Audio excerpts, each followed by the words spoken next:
Anyways, I'm getting on a little later than I usually like to because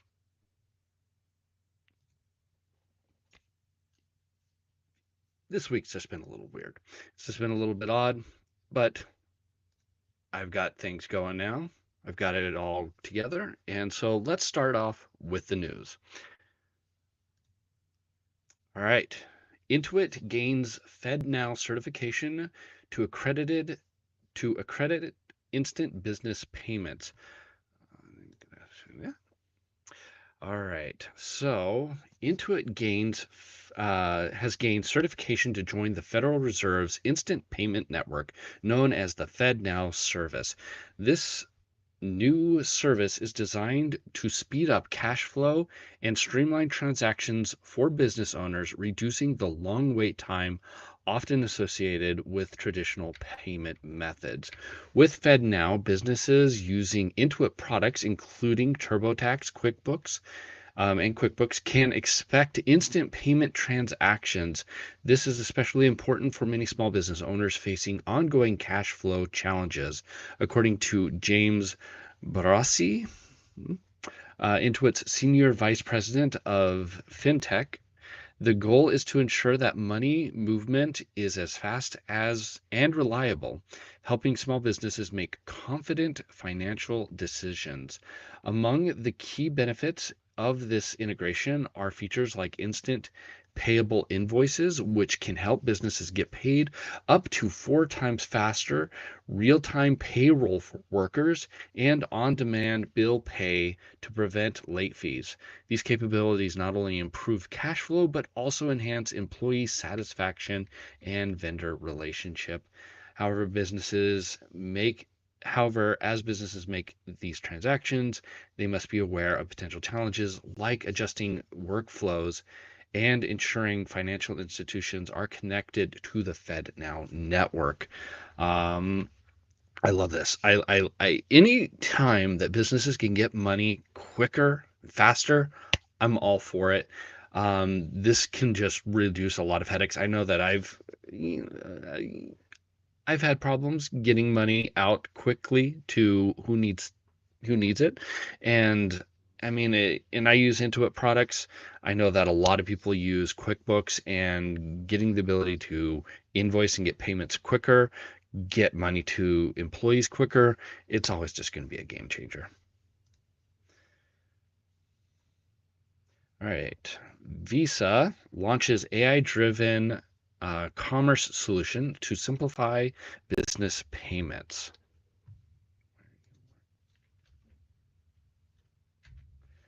All right, Visa has launched a new solution called Intelligent Commerce Connect.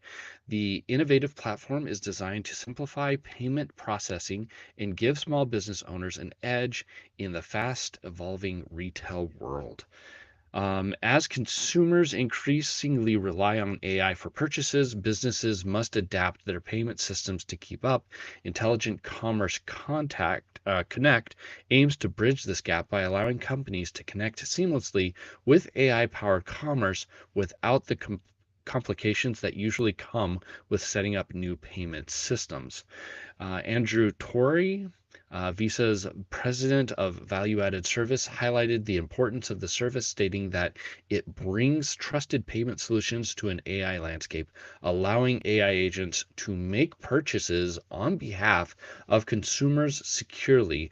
Keeping benefits for small businesses include easy integration with existing payment systems, simple adoption of payment initialized by AI protocols, and enhanced visibility of products on AI platforms.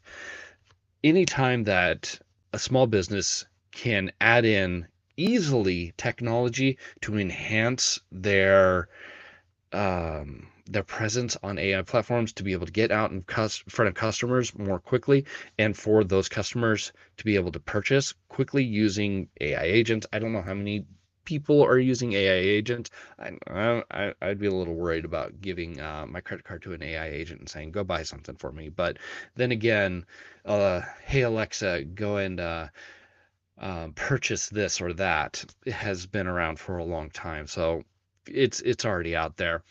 I get it. Not my cup of tea, but it is the cup of tea of a lot of people out there. And for small businesses to be able to compete on that level, I love it. I love seeing these kinds of solutions being able to come out for small business owners.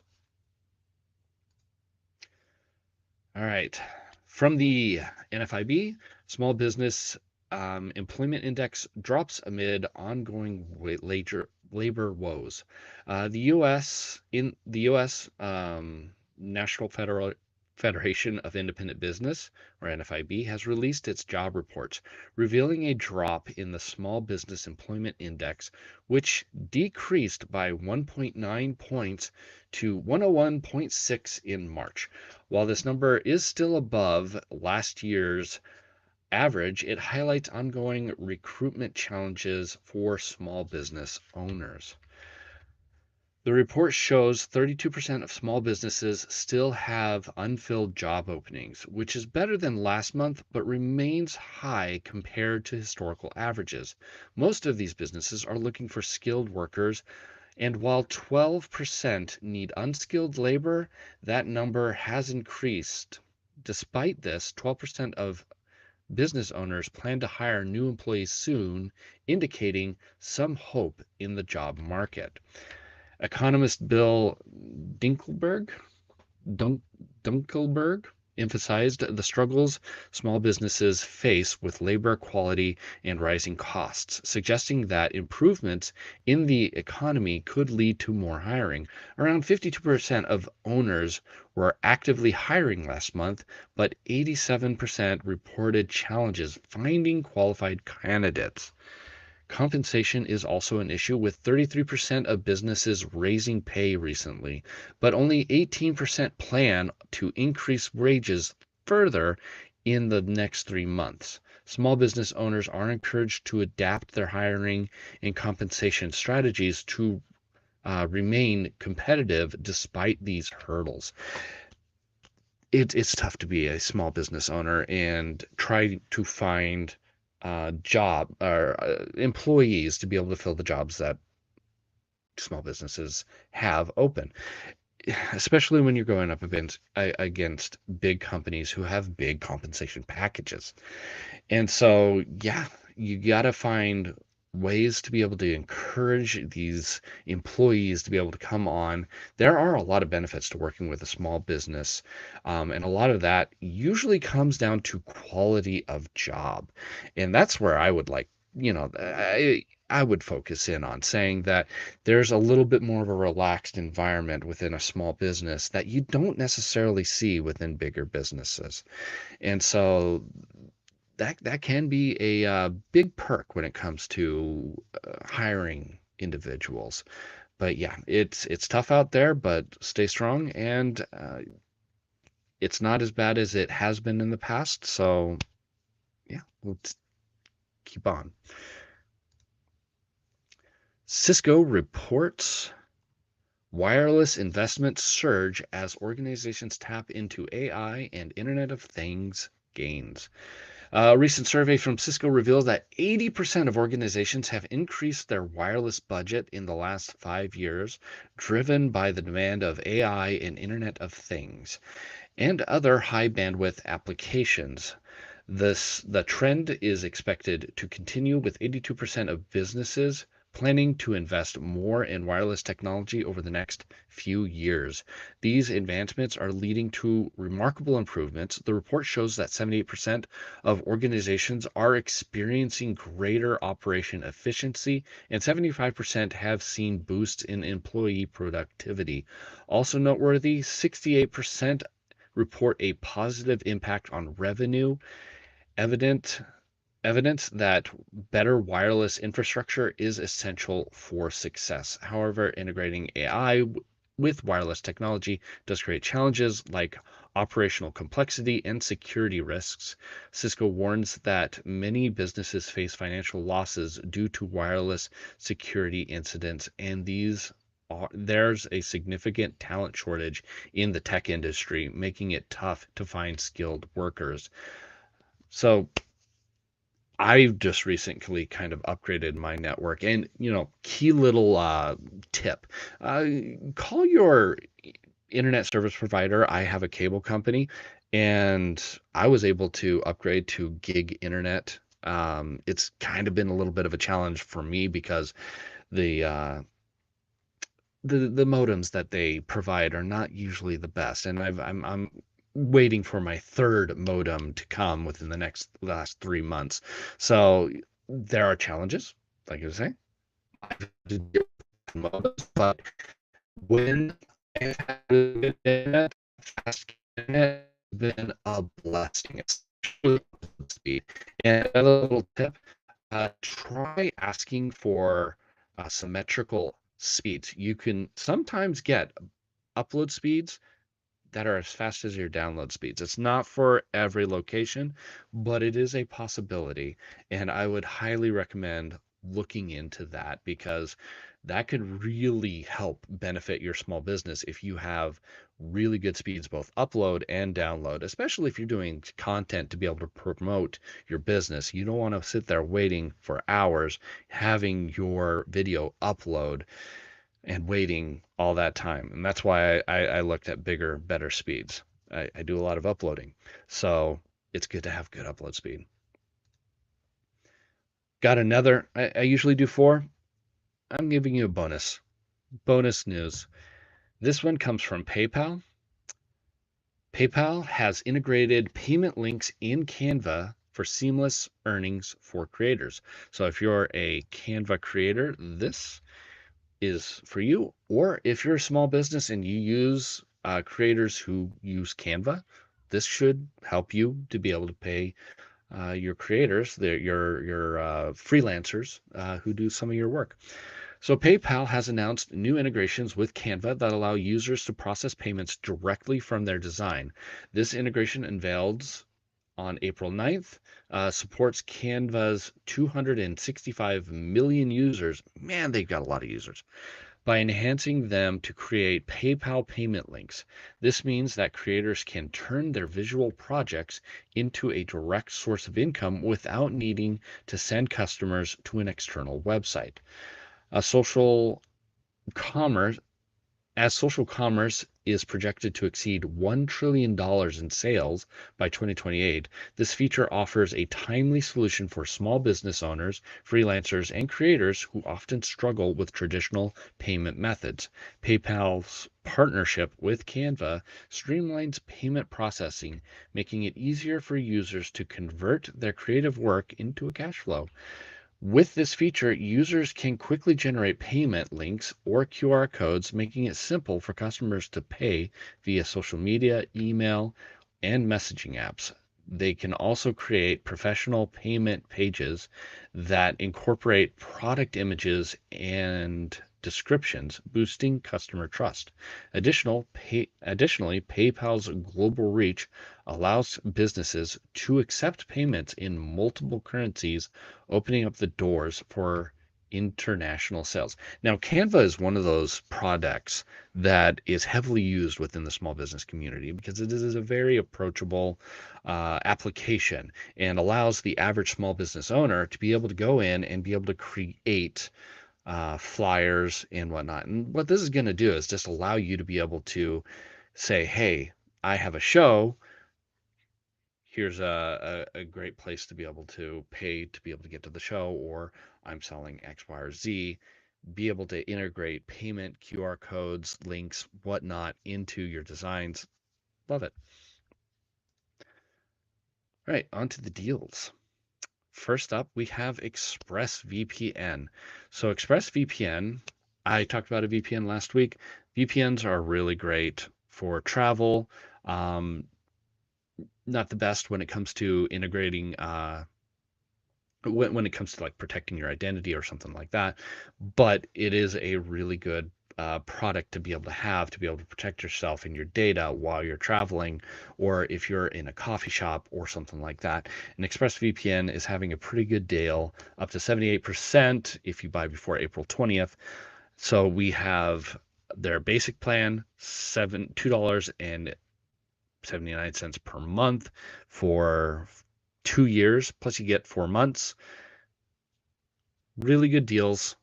Go ahead, check them out at checkout.expressvpn.com/order !promo equals spring. It's right here. Next up, we have Adobe Creative Cloud for 3 months. This is for new users. You can get 50% off Adobe Creative Cloud. Really good price. And if you've been thinking, I need to get Lightroom because I'm a photographer, or I want to be able to use Adobe Express because it kind of has that Canva feel, really easy, approachable, image design, flyer design, that kind of thing. It's a good time to check it out, be able to get a pretty good deal. You can get that at adobe.com/creativecloud/plans.html right here. Squarespace has a promo code. It's gimme10. And you can find that at squarespace.com/coupons. You can get 10% off a website or domain on any plan. Just enter the promo code during checkout and get that 10% off. And so if you're looking to get yourself a domain, good time to get it. All right, my favorite part, stories from Reddit. All right, first one up, quoted $3,500 per month for local SEO as a plumbing business. How do you even know if it's worth it? I got off a call with an SEO agency that quoted my plumbing business $3,500 per month.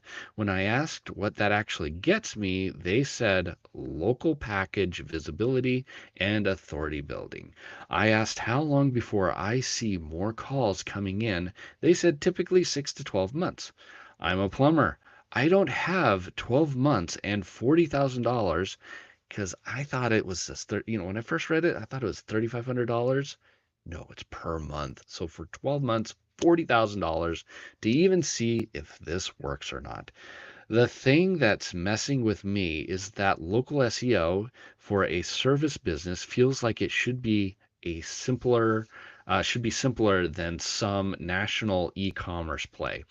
I just need to show up when someone in my city searches plumbing near me, but every agency prices it like I'm competing globally. I'm Is local SEO a local business for a local business actually worth paying an agency for, or am I better off just optimizing my Google business profile myself and calling it a day? This is a good question, and that is a lot of money, especially to a plumber. That I would imagine you would have to get not just $40,000 worth of work because you got to pay prices, employees, all those kinds of things to be able to make it. You would have to probably get hundreds of thousands of dollars worth of work. Maybe I would probably guess to be able to get your money back even, you'd probably need maybe $250,000 worth of sales to be able to justify $40,000. And that's not if you have to continue paying to be able to receive those SEO benefits.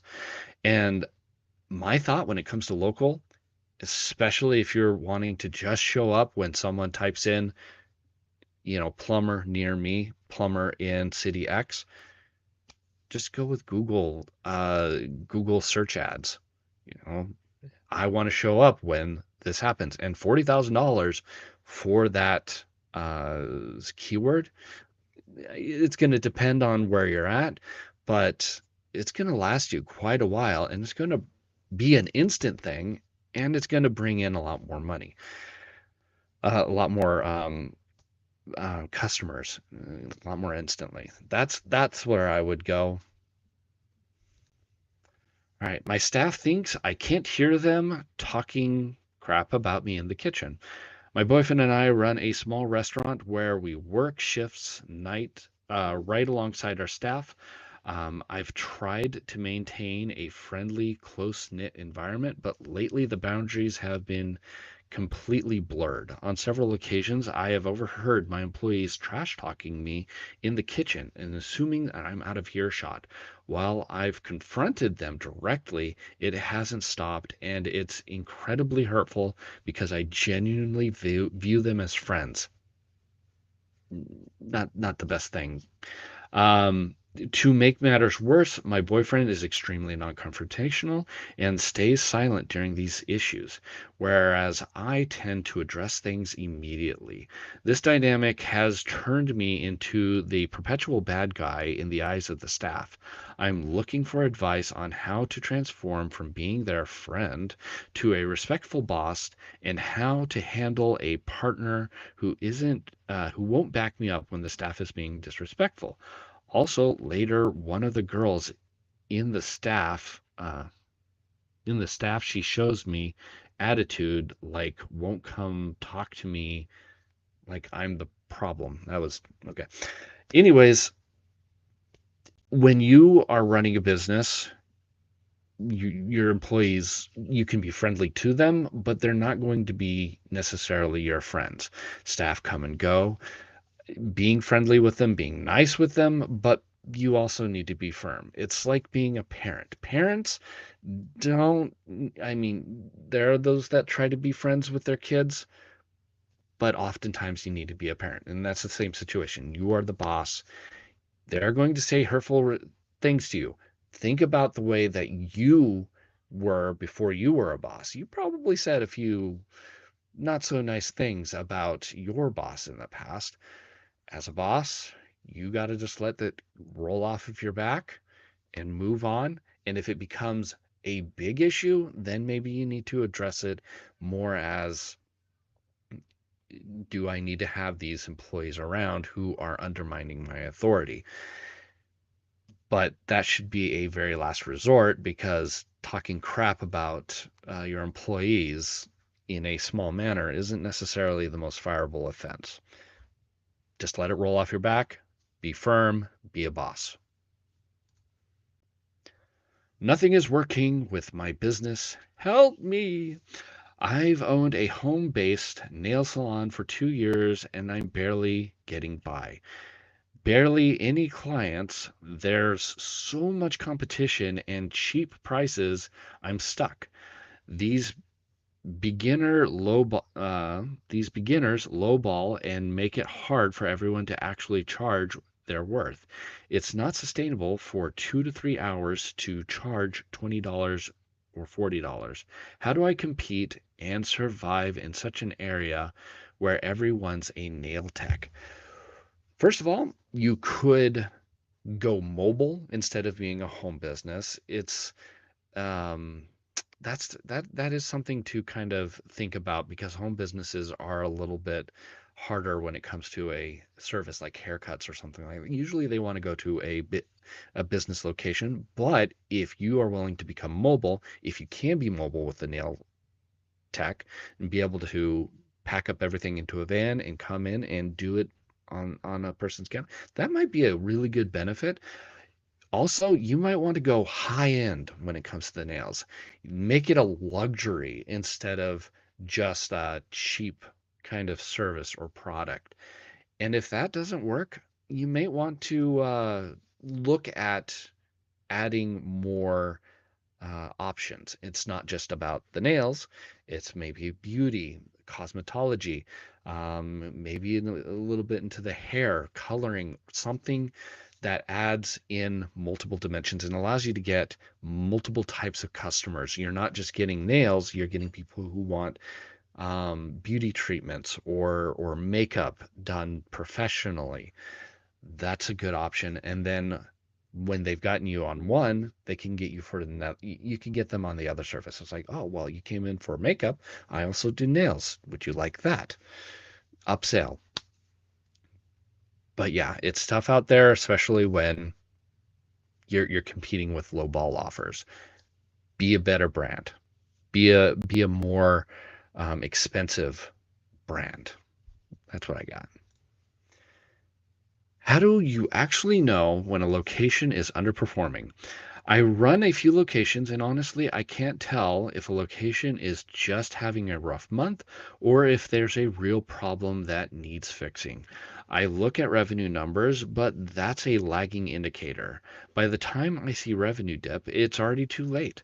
I started paying attention to Google reviews, and that the location, I noticed something. The locations losing customers have a pattern in what people complain about. Like one location keeps getting complaints about wait times, another about staff. But I'm manually checking this every week, which is insane. Question for other multi location owners: how do you actually catch these problems early before revenue tanks? Do you monitor reviews, customer feedback? Just a gut feeling, genuinely asking because I feel like I'm missing something obvious. So one thing is I like customer feedback. Those in any big brand, you go to McDonald's, you go to Burger King, Panda Express, they all have at the bottom of their receipt, give us your feedback, give a review. And oftentimes you're not going to get a lot of people that are saying yay, unless they really want that $500 gift card, which is a good incentive to get more reviews. Just saying, one $500 gift card a week, you're going to get a lot of good reviews. But also you're gonna hear when people have a negative experience because people love to complain. And if you give them that outlet, you're gonna hear about it. And then if you have a good review system, you're notified immediately when problems start awry. And if you start seeing patterns within those, then you can start to address them really quickly. And you don't have to go and manually go through reviews and start reading them out.